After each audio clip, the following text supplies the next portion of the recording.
So, ladies and gentlemen, the whole rest of you, as one singer once said, hello there.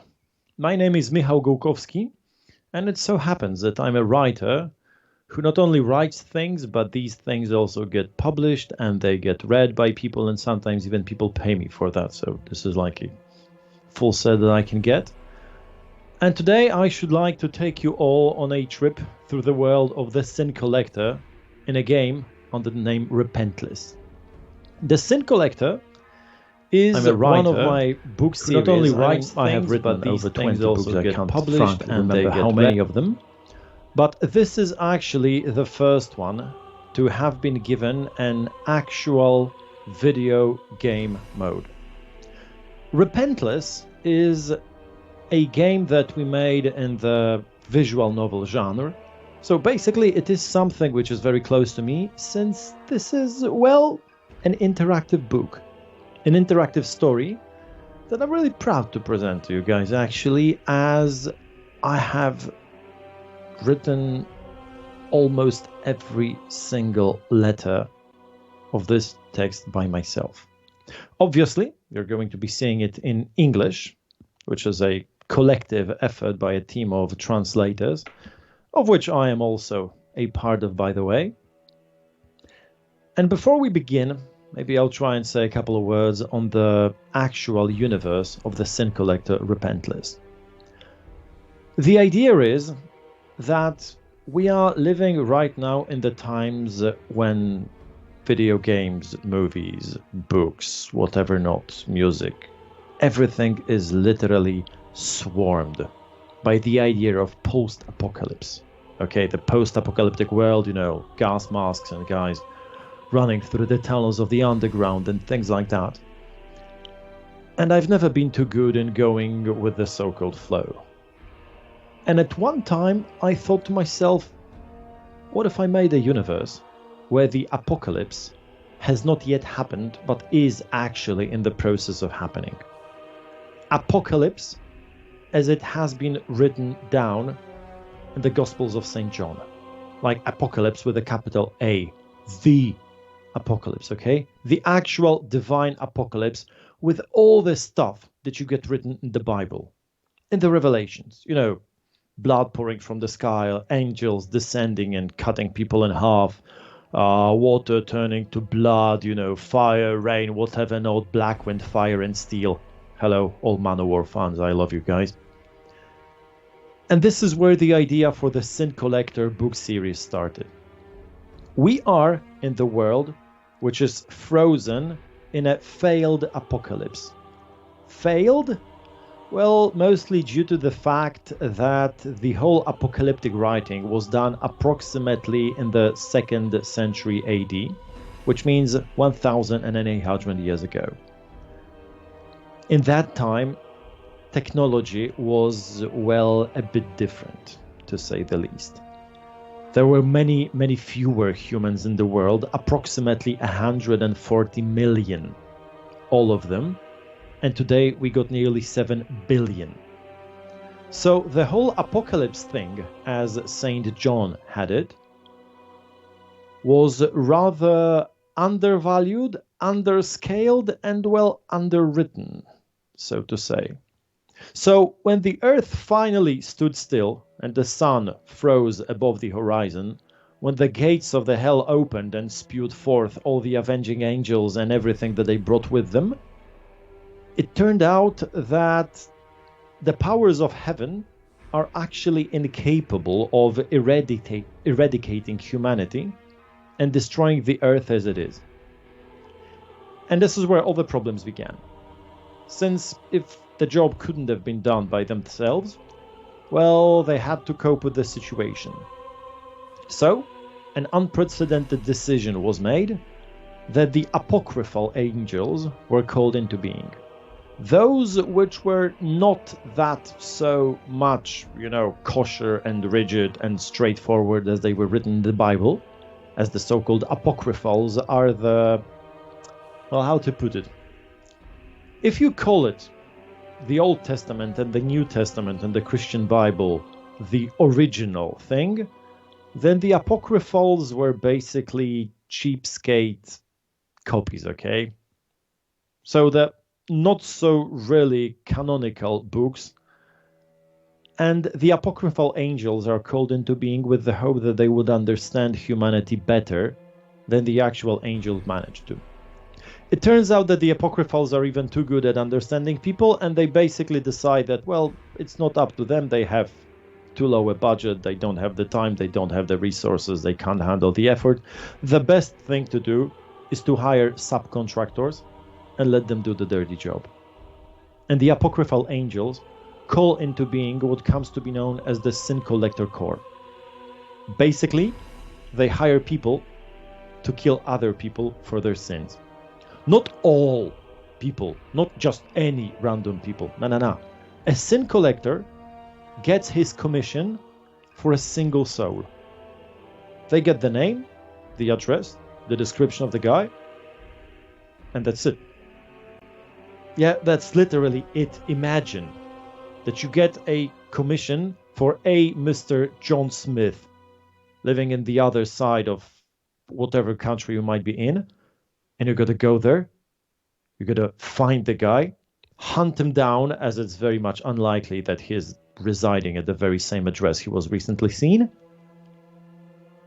and then perform a legal execution, thus withdrawing the deposit that the ones above once made in him, and bring it back into the budget, thanks to which you can continue your work on eradicating the rest of the people.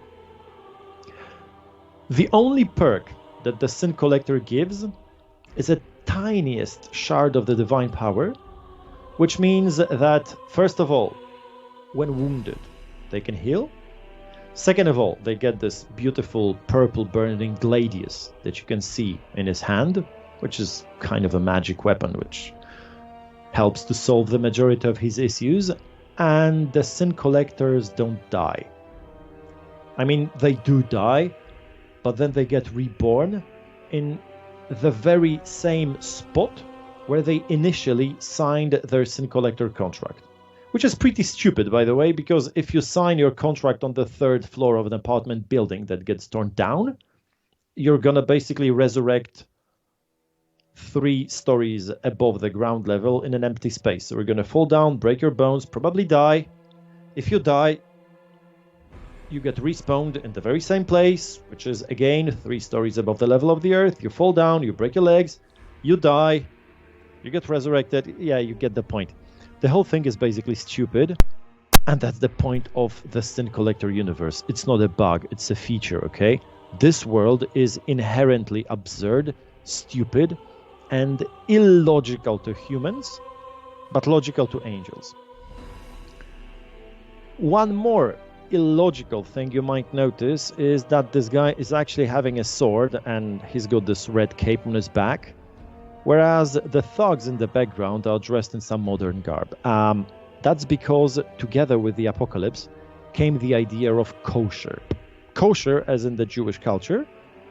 Things which are now deemed kosher is everything that had been invented until Saint John wrote the last verses of his Revelations, which means approximately 2nd century AD. And these are the only things which are legal in this world.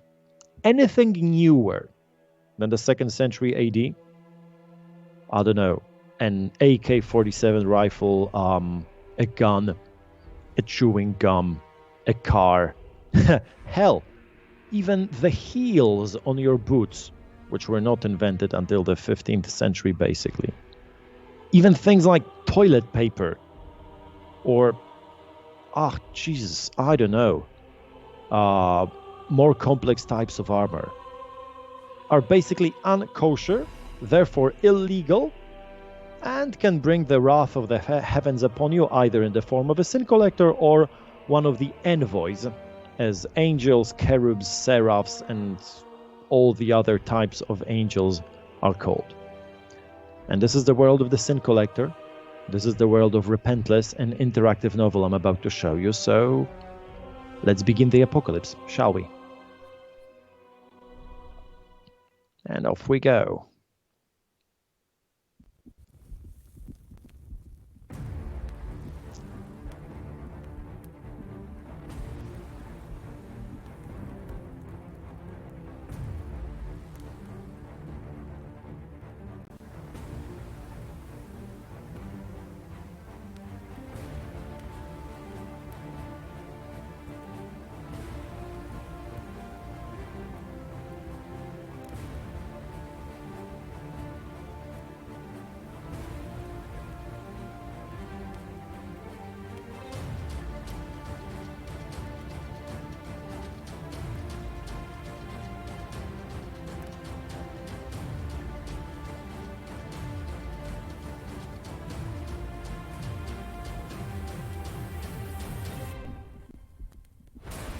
It's nice. Damn it, that's... This is like my universe, okay? This is my game, and wow. I'm actually proud of that.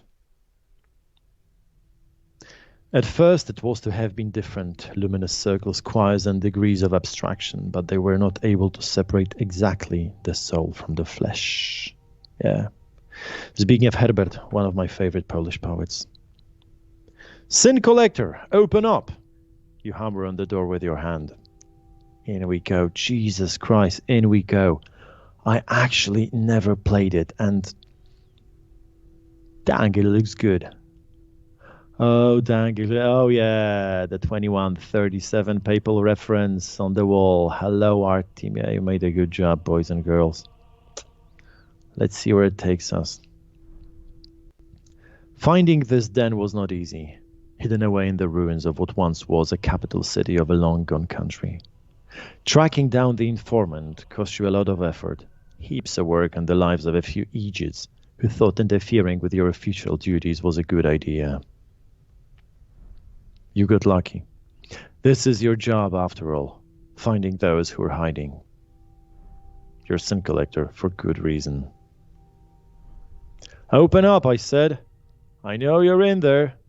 Aniketas the First. I am a sin collector acting on orders from the top. Open up, or God is my witness, I'm coming in anyway. You see the peephole glass darken. Someone is on the other side of the door, looking at you. Probably wondering what is it you want from them, how you found this place, and how to get out this whole mess. It's always the same, and it ends the same. You get what you want, or rather, who you want. Open up! This time, the man you're after is called Elias. Elias the First. Numbered just like everyone according to the new register of names introduced recently by the corporate management structure responsible for delivering the apocalypse unleashed by the theological junta, otherwise known as the Top. Elias. Degenerate, traitor and blasphemer. A hardcore sinner. Tough to catch, but the reward for his head will surely be adequate. And we got the first choice. Wow! Wait until he opens. Break the door with your shoulder. Cut the lock with your gladius. Okay, ladies and gentlemen. Wait until he opens. Okay, are we going the good way or are we going the bad way? Okay, I got some kosher mark in here. That's interesting. I wonder what's gonna happen. Okay, let's just wait until he opens. I can't remember the choices. I really can't remember them, and it's just as interesting for me as I hope it is for you. So let's wait until the bastard inside opens. You begin to get impatient when you finally hear the door lock and safety bolts being opened. The door opens a little, still held by a door chain, revealing a terrified eye belonging to a slightly balding, middle-aged man. Holy Mother Mary, he gasps when he realizes who you are. Well, now, citizen, I see you are breaking the second commandment. Not nice?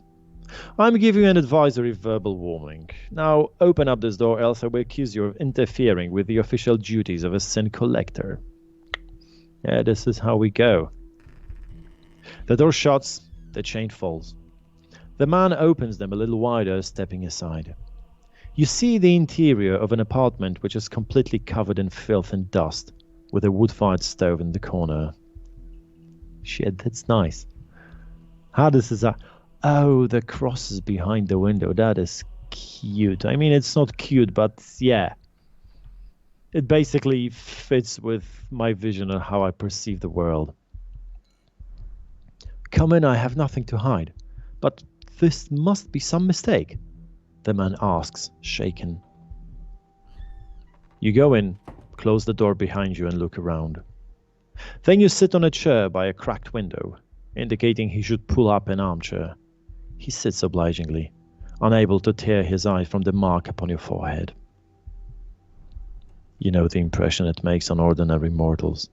Omega Cross, burnt down to bare bone by the touch of one of the supervisory angels. Indelible sign of the binding covenant and your service for the Top. Nothing is said for a while. Eventually, you look at the man who is now stressing so hard, sweat is pouring down his face. Name? Mine? I know my own name and told it to you already, citizen. Gideon the Fifth. But, sir, ain't done nothing wrong. You roll your eyes. Why does the conversation always have to go one way? Why do mortals have to be so damnably repetitive? In the eyes of those who are at the top, there's no such thing as innocent folk in the world. Citizen Gideon the Fifth, you're all sinners, all done things to be ashamed of. Same goes for you.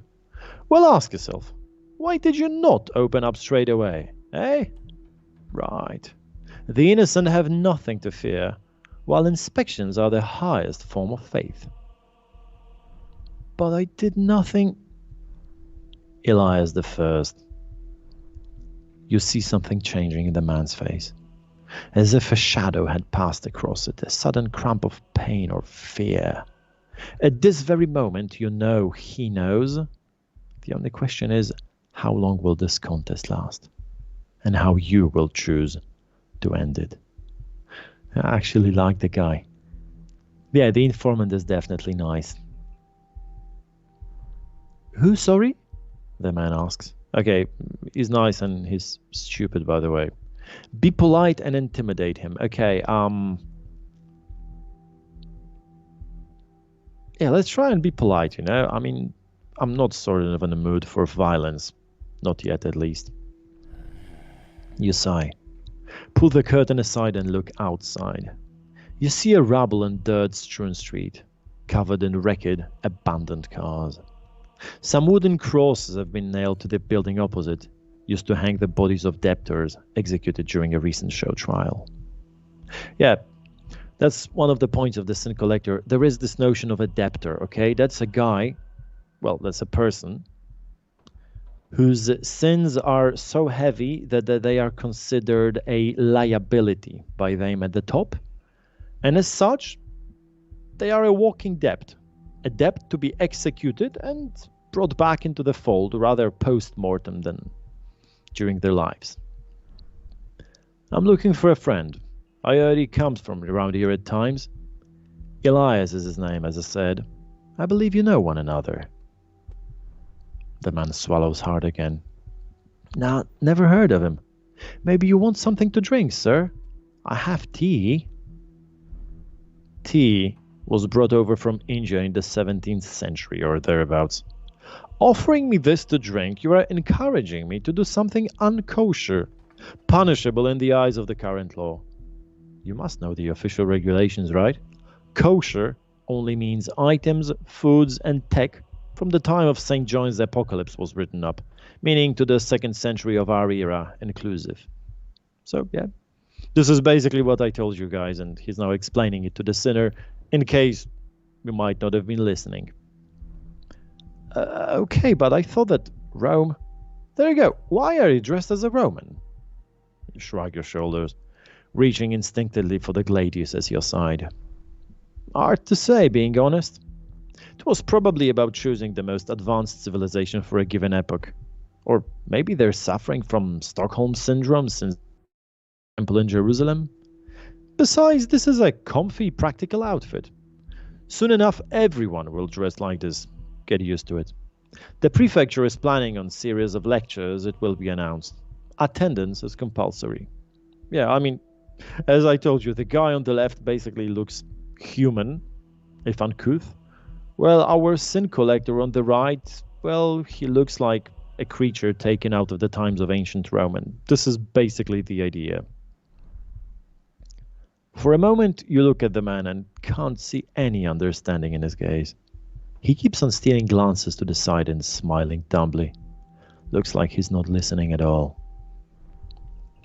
Where is Elijah? You ask slowly. This is when he pulls a pistol out from the side of the armchair. Oh, the bastard. Oh, the bastard. You see the move, but not soon enough to react. Bang, flash. The shooting pain of a bullet piercing your chest. Okay, Guys, I did not see that coming. Did we like literally screw up? I mean, did I just get myself killed on like the first, what, 20 minutes? Okay, I'm feeling a bit embarrassed. Okay, to be frank, I really don't remember the choices, okay?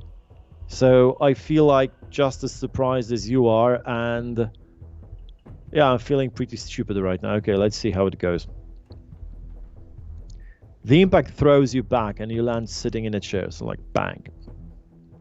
You touch the hole in your chest, fingering the blood seeping from it, looking at the man standing there holding a smoking gun. You idiot, you growl. Then your head falls to your chest. So yeah, we we literally died, guys. Okay? This is fun. You see him standing there motionless, as if not yet believing what he's done. He then moves and runs into a side room. Then he runs back out and begins rifling through cupboards. He pulls a bag from a shelf and begins to pack tinned rations into it. Yeah, so the guy is going to make a run for it. Great. He's right. Killing a sin collector is no trifle. For something like that, ooh la la, he'll be lucky if this place is not swarming with envoys any moment now. Okay, a word of the envoys. Just imagine for a second that everything written in the Bible is actually true. Imagine that all the creatures in the Bible look exactly as they are depicted in paintings and pictures and scriptures and illustrations in the church, wherever. So, like, a cherub is literally a child's head with wings, okay? A seraph is literally a huge child's head with 3 pairs of wings to it. I don't know. If you get like St. John's the Apocalypse with scorpions. Who are scorpions? Have the tails of a scorpion, the legs of a horse, the face of a woman, the mane of a lion, and wearing full armor. Yeah, it sounds pretty stupid, delirious, I would say, but this is exactly what it looks like. And every time something deeply unkosher happens, the envoys feel it. They just feel unkosher things, and what they do is they go there and try to destroy them. So regardless on if you're like smoking a cigarette or writing on the wall, say, God hates us all, hello Slayer fans, or if you shoot a sin collector in the chest, yeah, this is like unkosher, this is blasphemy, and you should expect that the envoys are gonna come any moment, probably burning the whole place to the ground. So yeah, this guy is pretty stupid and he's quite wise to run.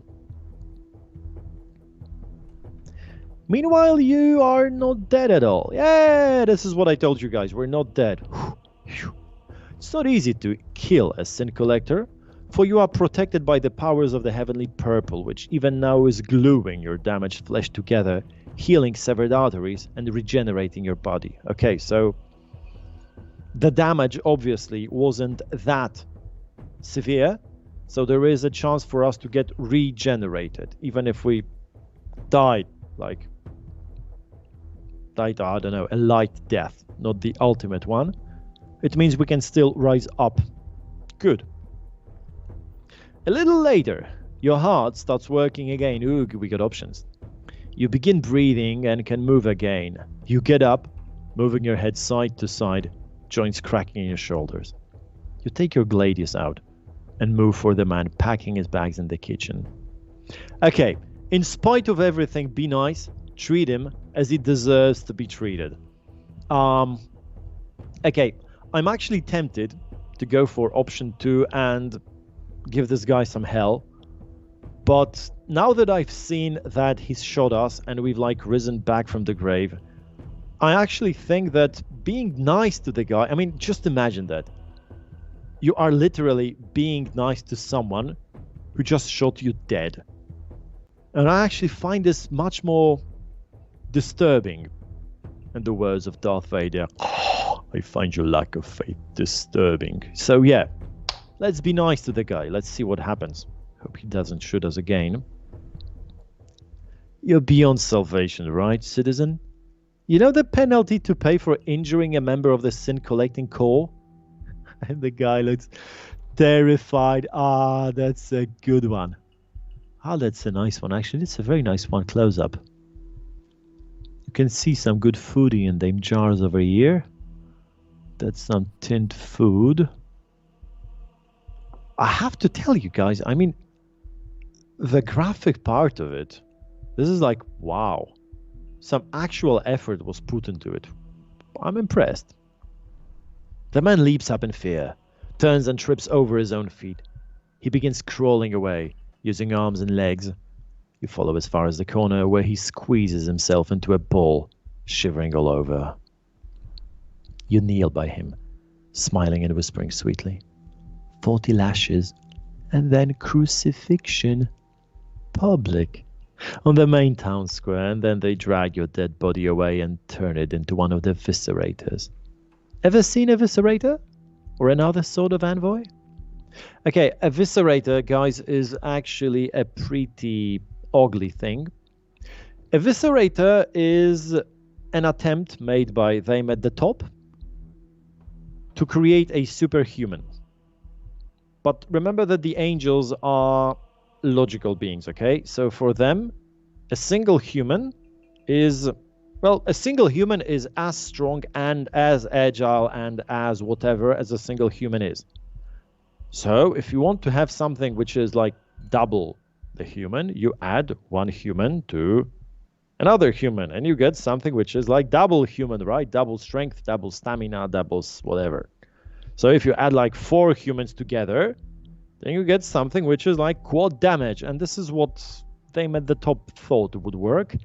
This is how they created the eviscerators, which are basically like 4 persons crudely glued together and given a piece of something heavy to basically hack their way through. So yeah, the eviscerators are a very nice way of recycling things. The man nods, weeping in spasm. Envoys, citizen, are a whole other story. They only serve the top, created rather than born, so to say.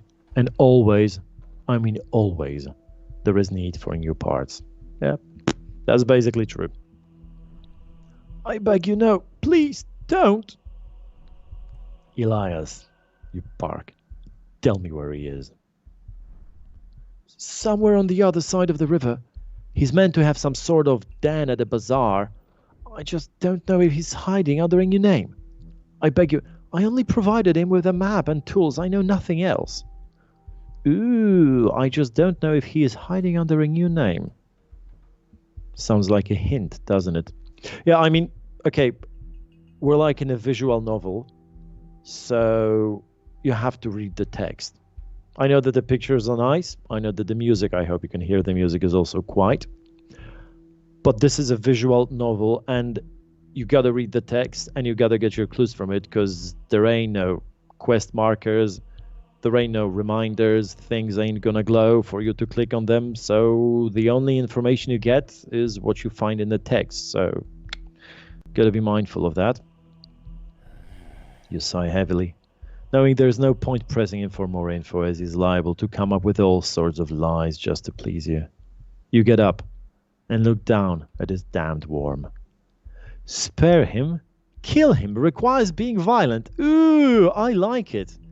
But I can't do it. Explain to him what is going on. Okay, so basically it means that if I kick the door in, and if I kick the guy's ass later on, I would get a chance to kill him.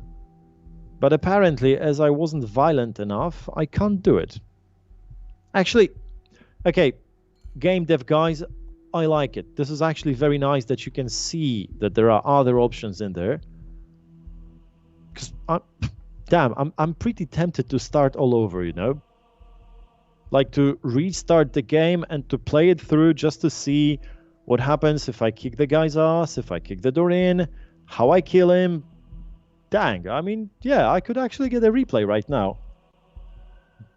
Not gonna do it though. You can do it when you download the demo. Okay, let's explain to him what is going on. I mean, if we're a nice kind of sin collector guy, then let's go. You stand over the man as he lies curled up on the ground. In some way, you pity him. Yeah, I do pity him. I could spit in his face. Listen up. We have a real apocalypse here, right? The real kind, biblical. I know that these clothes and all that it might seem odd. Well, stupid even. I get it. But this is for real. Death is for real. The top is for real. Best not stick your fingers in any doors, else someone will smash them for you soon enough.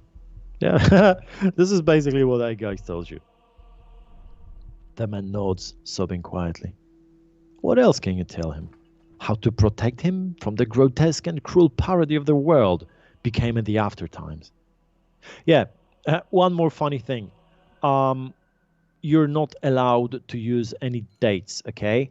Because the time basically came to an end. So you're not even allowed to say yesterday. You're not allowed to say in an hour because the time is gone. So the only reference you get is the times before, that means before the apocalypse began, and the times after, so after the apocalypse. But since the earth stopped moving and the sun is literally frozen in one place and the stars fell from the sky and things like that, there is no even day and night. So we are like in a constant late afternoon, early evening kind of time.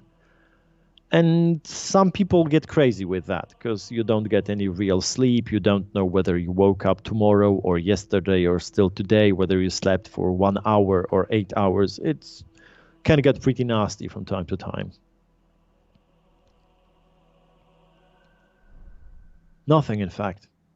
You can't explain to him why the stars. You can't explain to him why the stars fell from the skies, the sun stopped in place, and water turned to blood. You can't, because you don't know yourself. You're a tool being used by hands you've never really seen yourself. Yeah, true enough. Search the apartment, exit, and head off in search of the debtor. Okay. I mean, I've been nice enough to the guy, okay? I didn't kill him. I didn't smash his head in. I didn't do nothing to him. So I feel I'm in the moral right to search the apartment, so let's see what we can find. Without taking any notice of the man, you look around his apartment. Interesting. What else of value could he have stashed away around here?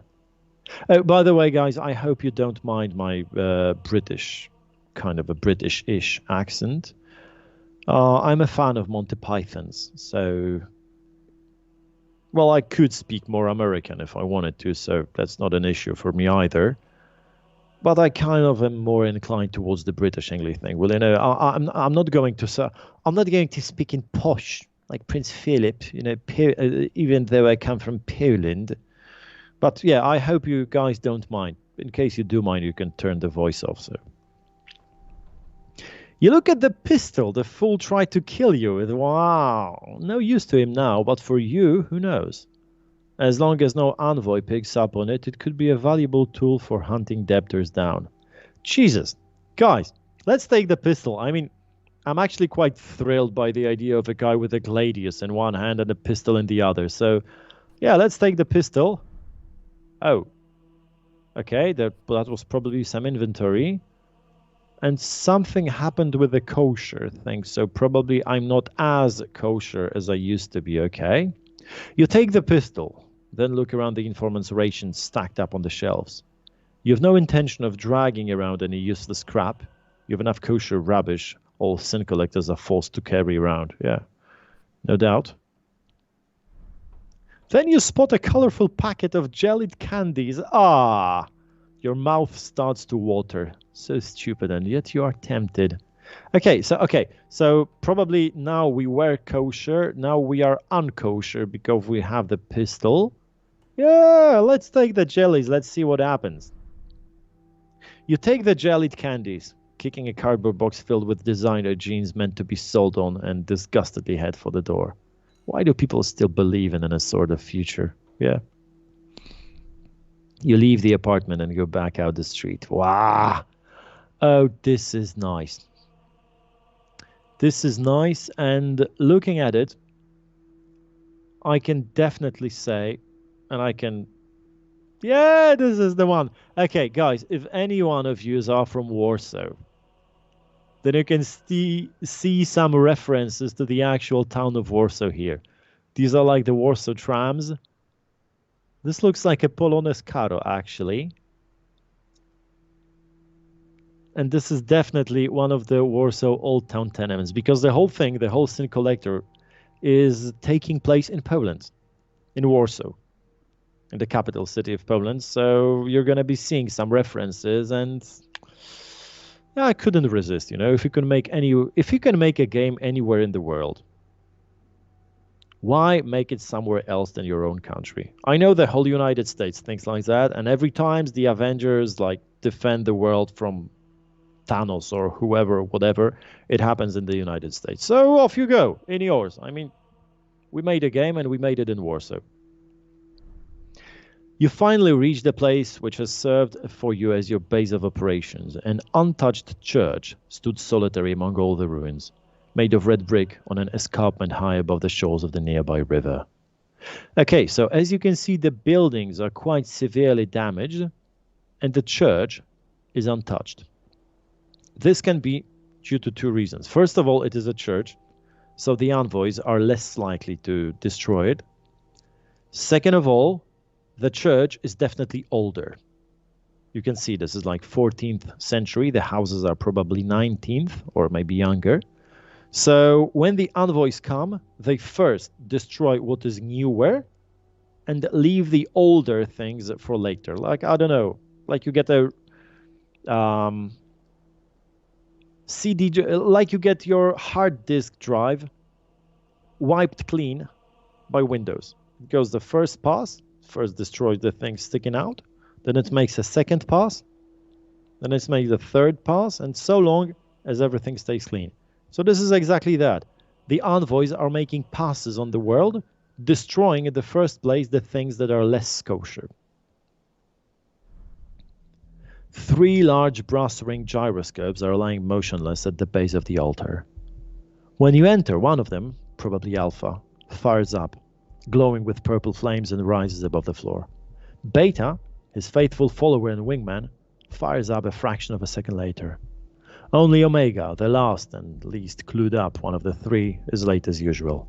But eventually he too fires up. So, I understand that we have some shepherds in here. Shepherds are kind of UAVs, sort of small drones which have a degree of intelligence on their own, and they can be used by sin collectors and other creatures of them at the top to perform some simple duties. The 3 envoys assigned to you for this mission fly up and get in line, awaiting orders. You look with pleasure at the vibrating rings, the measured noise of the dancing purple flames filling the church interior with a dull, thudding sound. Actually, I have to say, I adore the church interior as it is done here. Dang, I mean, our graphic team, I knew these girls and guys were up to something. But this actually looks like a painting. Damn, I like it. The other side of the river, there is a bazaar. Elias is hiding out there. Find me my debtor. Alpha begins emitting a low, drawn-out humming, and is first to fly out the door. The other 2 shepherds follow. Driven by the divine power of purple, shepherds float above the city ruins, slowly descending towards the empty streets. Lidless, motionless eyes gaze down indifferently at bones turning, white among ruins covered with a thin coat of ash and dust. And here we go. This is actually Warsaw. This is the downtown of Warsaw. This is the Palace of Culture and Science standing in the middle of it. The rings of gyroscopes burning purple whirl in a constant, unified tempo as a trio of soulless envoys prowl through quarter after quarter in search of the smallest possible trace of that which is unpleasing to the order of the top. The creatures did not find themselves here without reason. Their target has just emerged from hiding, and now the loyal hounds of them at the top are close to picking up the trail. Well, let's turn towards the river, okay? So I heard that the guy must be somewhere at the river, so let's check this out. Ah, the Warsaw University Library. Ah, this is cute. You can still see the words Uniwersytecka. Ah. 3 shepherds slowly float over the city roofs. in breach of the laws of gravity and aerodynamics, which do not in essence affect creatures of the higher order. The creatures pass a district of mid-sized apartment blocks, fashionable bars and leafy squares attached to the university campus. Close to the old university library building, they slow for a moment in order to quickly scan the crowd gathered around a sizable campfire. Yet, none of the dozen or so persons, completely absorbed in the business of burning books, meet the description of the debtor burnt into their memories. Yeah, well, as you can see, people react differently to the apocalypse. And if you think that people burning books after the end of the world is stupid, just remember what people did when the COVID pandemic started. People actually started burning down 5G masts, okay? So these people burning books so as to, I don't know, avoid death for one day more are just as logical, I would say. Suddenly, the highest shepherd sliding along begins emitting a low measured humming and turns to the side, in the direction of a nearby riverbed. Yeah, that's what I told you. I mean, Jesus, he told you he's on the other side of the river. You can see that the shepherds are not really intelligent. Two remaining creatures turn towards him in an arc and rise, accelerating in flight. The envoys have picked up a trail. The blood-filled river slowly meanders along, running a sticky, deep red. Its banks are lined with car wrecks, piles of debris and remains of beached cruise boats. Wow. Islands of congealing blood around them riddled with what they are clearly human corpses. There are no flies, no scavenged animals, not even any grass left. This is actually dismal, I like it. The sun, hanging low over the horizon, illuminates a wrecked, yet still standing bridge with its lifeless light. A procession of human beings approaching in from the other side of the river. Ooh, okay, let's come closer. Let's check the procession. This is probably it, somewhere here. A scattered, extended line of people is slowly moving towards the bridge, wrecked by force of the apocalypse. As three shepherds approach it between dried-up, dead trees, we begin to recognize the faces of saints on the banners being carried by the procession, along with phrases surrendering to the Lord's mercy and protection. Uneven, choral singing ricochets off the walls of burnt-out homes, floating above the dead river banks. One of the people looking at the empty, dead sky and sees three creatures pointing at them. Envoys! The human throng bends over, half bowing while pilgrims fall to their knees, crossing themselves expansively, hands raised up in pleading gestures. Yet the shepherds fly past, busy with their own mission and unaware even of the existence of these people. Yeah, probably these people were praying, and they had those holy relics and symbols and whatnot. And stupid as it might sound, that makes them invisible to envoys. Which means if you cover up yourself with crosses and you start praying, giving lip service, just saying the words, it might mean that an envoy standing right in front of you might not see you at all, as if you were invisible. Well, it might also mean that the shepherd flying at you might actually ram into you and literally grind you to pieces because he wouldn't see you, okay? So you have to be careful with this kind of protective measures, but yeah, that's what it works. At least as long as their time does not come. Yeah, that's what I told you. Envoys fly past over the other side of the river, then return in a wide arc, leaving the bridge to their left. The rings of the gyroscopes fold into one another once the creatures speed up, returning to the point they left at. Okay, but I just tell them to find the debtor, and they're already back. Okay? Remember, guys, it's not a bug, it's a feature. Essential information has been collected, well, hopefully. A situation report created, target location fixed, time to take steps. Yeah, let's go. Shepard slowing down, turning towards a high shoreline and the ruins of the edge of the old town. They fly up almost as high as the top of the rubble-strewn escarpment. A brick church stood in the middle of it, solitary amidst all that chaos. They hang, suspended in midair, opening the rings. You slide down the rubble pile, approaching the beings from another world with a slow, reluctant stride as they wait there, motionless. You straighten your well-cared-for linen tunic, glancing to see if you have everything you need. Bag, gourd, knapsack, and all the rest of your standard equipment. You sigh heavily and reach out your hand. The central largest shepherd hums quietly, then floats towards you as if he was an obedient dog. Okay, read info from the shepherd, I think. 3 shepherds begin to glow, the rings spinning ever faster, until they transform into blurry, indistinct shapes. 3 creatures move together, attuning for a moment, until the surface of each creature reveals the shape of fragment of which was previously registered by their all-seeing eyes. Yeah, like I told you, they're basically UAVs, drones. You spend a long while looking at the images being shown.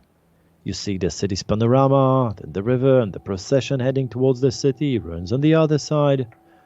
For now, nothing special. Keep watching or send again. Okay, let's keep watching, maybe they found something. Finally, the image of a bazaar appears in the distance between ruined houses. Rows of stalls and wooden huts selling wares, people mopping up about them.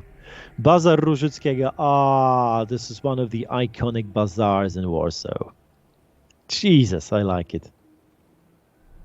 Meanwhile, among them all, a creature lit with a purple glow. The one 2 of the 3 shepherds identified as the one fitting the description from the commission. Wow. 2 of the 3 shepherds identified him as the one fitting. So probably that was Alpha and Beta and Omega, which was said to be a moron didn't. Okay. You feel your heart beating faster. This could finally be it. Well, let's hope. With a hand movement, you turn off the shepherd's report. They obediently pause, awaiting further instructions. You go off to the side, so the shepherds do not block your view as you gaze towards the opposite shore. Well, you're gonna have to cross the bridge, no point taking a risk going mid-river. Who knows what might be at the bottom there. And then a bit off to the right across the remains of the park and towards the bazaar. You order shepherds to hide there, in the ruins, so they don't draw unnecessary attention to themselves. You reach for your bag, pulling a clay tablet with the commission from its leather cover. Cuneiform symbols come together to form a clear, emphatic description. Yep, this is Elias, the very debtor you have been following for, well, it's been a long time. Since the sun stopped moving, the very attempts to think in unkosher categories of minutes, hours, days, and weeks have become blasphemous. But your hair keeps on growing longer, making it certain this will not be the shortest of your missions. You sigh heavily.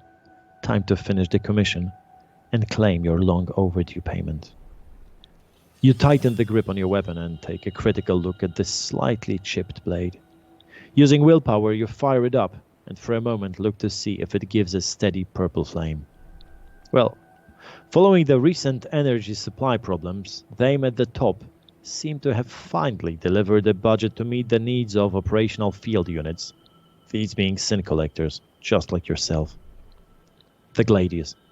A simple and elegant weapon, or rather a tool. One does not duel with it, there being no fencing school for such sword fighters. It is just used to kill people. As dangerous as it is useful.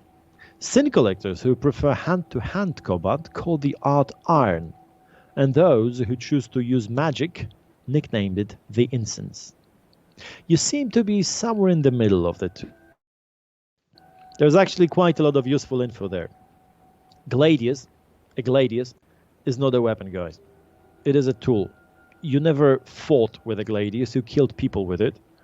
The Roman infantry using the gladius basically stabbed with it. The idea was to hide behind the shield and stab at the opponent and hope that one day you will get him.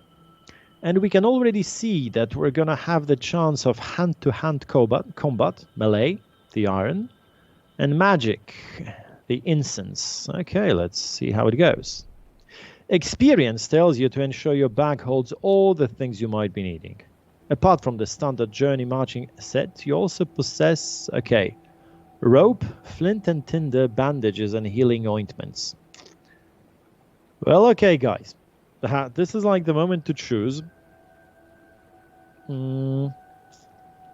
I would skip bandages and healing ointments because I've just recently risen from the dead, so I don't think I'm gonna need to patch myself up. Flint and tinder to light some fire. I think I can do it with my gladius if it burns purple flame, so I'm gonna go for the rope, I reckon. Rope. One of the oldest tools in the world, allowing you to climb, descend, tie up, hang things, such as other people, and ultimately your own self. Yay! Suicide reference. I knew this is gonna be a good choice. So there is a way out. The last commission was some time ago, and the money received in payment spent ages back. Yet our good Lord looks after those who look after themselves, so you never head out without appropriate supplies. You're strong of will and prayer, but it is much easier to break a neck when the body's fed and strong. Kosher food rations and unkosher food rations. Well, I reckon the kosher ones are going to be some crap, like dry, stale bread and water and, I don't know, your own spit.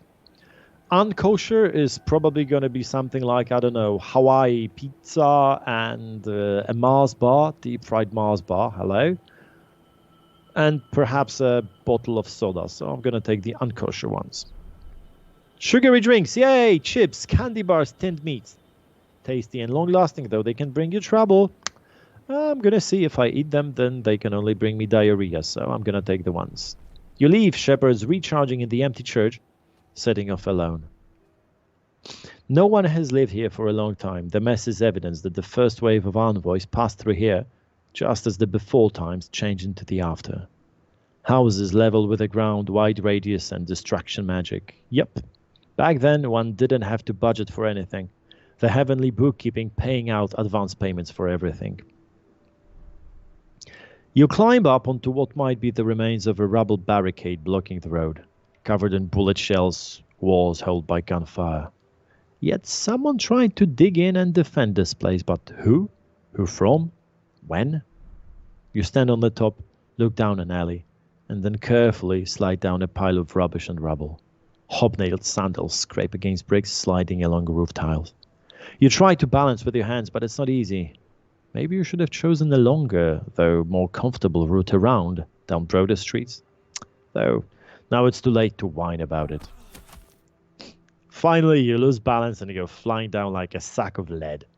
It hurts when you smack a knee into a piece of wall, ripping some skin from your forearm, trying to protect your face from impact. You scramble to your feet, swearing like a damned sailor. And now I'm thinking, actually, guys, did I trip and fall? Probably because I took the unkosher rations, or because I got shot in the chest. Because, I mean, somehow it doesn't occur to me this is just a random encounter, okay? So, as we've already seen that things influence other things here, it might actually be interesting to get another walkthrough to see how it goes. Thankfully, the transmission lines are working. You see the scratches healing up right before your eyes. It's just a shame to lose so much blood. You're going to have to bump up your energy level or simply eat something. It's nothing. When you complete this commission, you will ask your angel for some short regenerative leave. Eat something or go on. Okay, this is like tempting to eat things now, but we just set off. And this is not a school trip on a bus that when the bus departs and the doors close, everybody gets already... Oh, I'm blasphemous. Oh, bloody hell. Okay, okay, so on the one hand, that might be a trap, because I could use the food rations later. On the other, I'm blasphemous, because I took the unkosher food rations. So, well, on the third hand, it could be a trap in and of itself. So yeah, to hell with it, we go on blasphemous as we are. You're walking down a narrow lane between the burnt-out shells of 2- and 3-story homes. Far off to the right, you see the proud, massive university buildings up on the high shoreline. It is said that some large groups of hardened sinners have set up home in there, and they were able to shoot dead one sin collector who came to deliver claim notices. Though it is said that the top are planning a more intensive purge, and that Daniel the First is meant to be coordinating the whole campaign.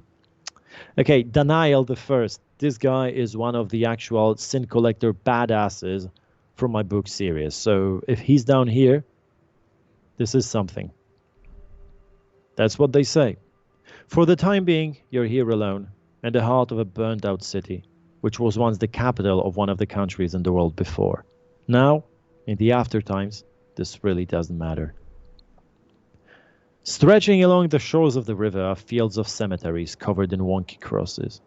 Crosses made of twisted bars, composed of plastic pipes and fittings strung together with rods, smaller and larger, new and old. Odd to think that anyone still feels the need to bury the dead when the heavenly holocaust is becoming ever more widespread.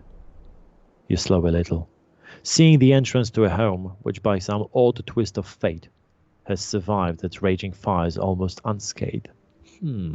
What if...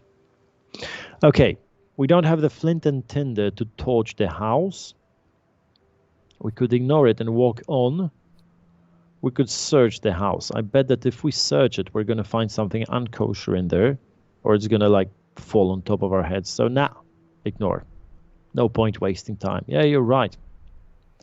To your left, you leave behind a long unused, pointless and meaningless building which once belonged to the security printing works, giving the remains of the nearby gas station a wide berth. There are some people in here. You think you see some movement. Yes, it's scavengers crawling about the ruins. One of them comes outside, notices you. He looks up with daring in his eyes, his hand on the handle of the machete stuck in his trousers belt. Ignore, fight, approach to talk, call from afar. What are you doing here? Okay, if I ignore those guys, I bet they're going to shoot me in the back. If I approach to talk, I mean, you ever played Fallout? I mean, you don't approach scavengers to talk. I could call from afar, but yeah, I got shot in the chest once, and I'm still pretty pissed with it. So yeah, I mean, let's see how we can fight. Let's get some fight into it. Time to work quickly. Yay! Without saying a word, you take out your gladius and head for the scavengers. You've broken people's legs for looks less menacing than this, and the wonker yonder is daring to make it clear he thinks he could actually present a threat. I like, and the wonker yonder. That's a good one. Besides, he's got a rather cool jacket, and you're feeling the low temperatures of late sneaking in under your armor. Okay, we cannot use the purple flame because we're not kosher. Okay. Okay, so yeah, too bad. Fight without the purple flame, use your pistol. Yeah, let's fight without the purple flame. Hope I don't get die. You don't need the Lord's aid to handle a few thugs. You leap at the first opponent before he can react. A quick kick to the knee knocks him off balance. The sinner falls to the ground trying to get up, but you shove him down to the ground with your sandal and smoothly rip his shoulders apart. The other sinners make a run for it, screaming for help. Ah, that was a quick one. You shrug your shoulders. Dog can bark all they want. You bend down and pick up a bag dropped by an escaping scavenger, which contains a piece of chewed up pancake, a plastic bottle with some sugary drink, and a handful of roasted broad beans. Better than nothing, you suppose? Unkosher food is forbidden and can draw the attention of envoys. Do you really want to take it? Yeah, we're blasphemous enough. Take the unkosher food. Gotta live somehow. Sooner or later, they'll all turn into dust. With your help or without it. You turn your back to people and walk off in the direction of the bridge. I want to see... Yoy! This is actually cute. We got heaps of inventory in here. I've never seen that. That's a shekel. Okay, so this is probably the currency. That's a talent. In essence, a condensed miracle. Bag for clay tablets.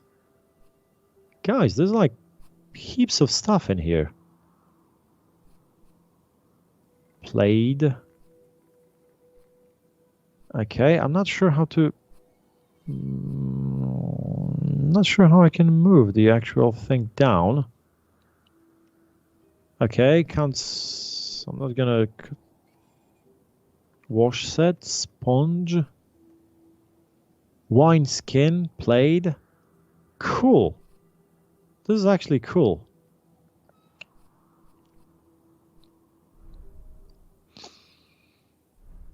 You finally reach the bridge, which still spans the river. Hesitating a moment, you finally step off the lawn, which was once lush green, and set foot on the cracked surface of the bridge. You will have to cross over it, even though the beast probably screams uncautionous for several farthings all around. Yeah, the beast meaning the bridge, sure. Guys, I mean, I'm really enjoying that, but we've been doing this for an hour, okay?